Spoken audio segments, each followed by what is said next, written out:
Delta FM. Municipal 2026. Parole de candidat.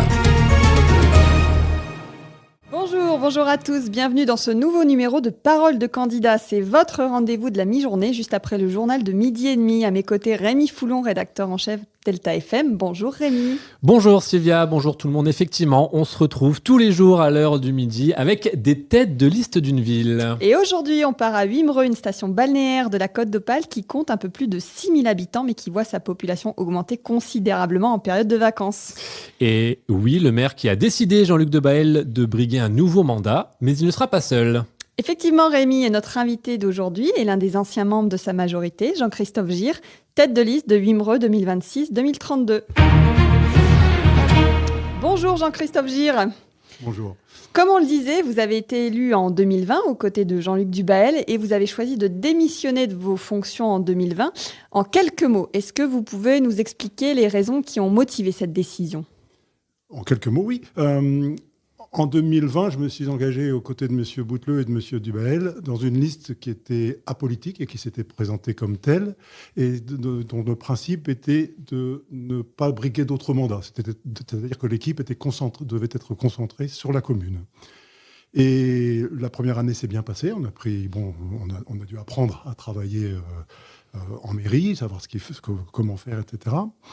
Mais au bout d'un an, on a eu la surprise d'apprendre que M. Debaël se présentait au conseil départemental sur une liste socialiste. Donc, ça faisait un deuxième mandat, ça faisait un engagement politique marqué, et c'était pas dans le contrat que nous avions passé avec les Wimereusiens. Et donc, je n'ai pas été seul à démissionner, on a été 4 à l'époque à se retirer, parce que ça ne correspondait pas au contrat qu'on avait passé avec les habitants.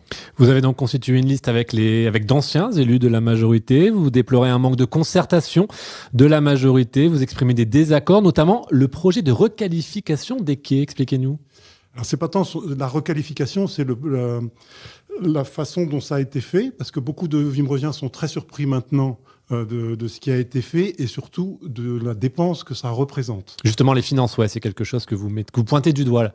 Tout à fait, parce que on aurait pu refaire cette perspective. Il fallait, je pense, ôter ce bâtiment un petit peu disgracieux qu'était l'Office du tourisme, ça il fallait le faire, mais on pouvait redonner une perspective au quai sans faire sans doute l'importance des travaux qui a été entrepris et qui est très très coûteuse, puisqu'on est sur une première tranche à 8 millions toute taxe, ce qui fait que ça réendette la commune, alors que M. Ruel, le prédécesseur de M. Debaël, avait mis 3 mandats, 18 ans, à ramener la dette de la ville à un niveau raisonnable.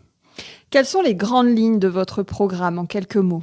Alors nous, ce qu'on veut, c'est mettre la responsabilité et la transparence au cœur de notre mandat.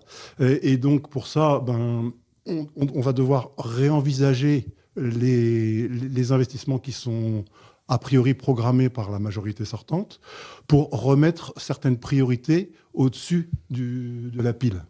C'est-à-dire la restauration de certains bâtiments publics qui ont été délaissés, la restauration des voiries, parce que beaucoup d'habitants se plaignent que leurs voiries n'ont pas été refaites quand d'autres ont été refaites, etc. Essayer en toute transparence de faire un audit complet et de réorienter les investissements publics de manière raisonnable sur ce qui est réellement prioritaire.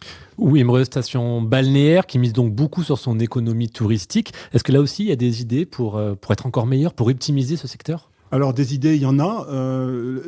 Wimereux a une problématique complexe. C'est une ville qui a été conçue il y a plus d'un siècle et qui n'est pas du tout adaptée à la circulation automobile. Donc, on a des problèmes de trafic automobile, notamment en haute saison ou le week-end, et qui perturbent beaucoup la vie des habitants. Donc, la problématique de stationnement, la problématique de parking, et puis, bien sûr, le succès de la station qui fait qu'il y a beaucoup de logements qui sont dédiés au tourisme, à la location saisonnière. Et ça aussi, ça interroge parce que la population baisse, le nombre d'écoles, enfin le nombre de classes dans les écoles commence à poser problème. Il faut qu'on arrive à ramener les jeunes avec des enfants qui puissent se loger à Wimereux dans des conditions raisonnable.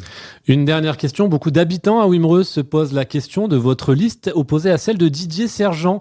Est-ce qu'une alliance au deuxième tour peut être envisagée en cas de besoin ? elle n'est pas d'actualité. On verra bien. Nous, notre objectif. Vous ne fermez pas la porte. Notre objectif, c'est d'être premier au premier tour et d'avoir la liberté de choix. Merci Jean-Christophe Gir d'avoir participé à cette émission. C'est à moi de vous remercier. Merci.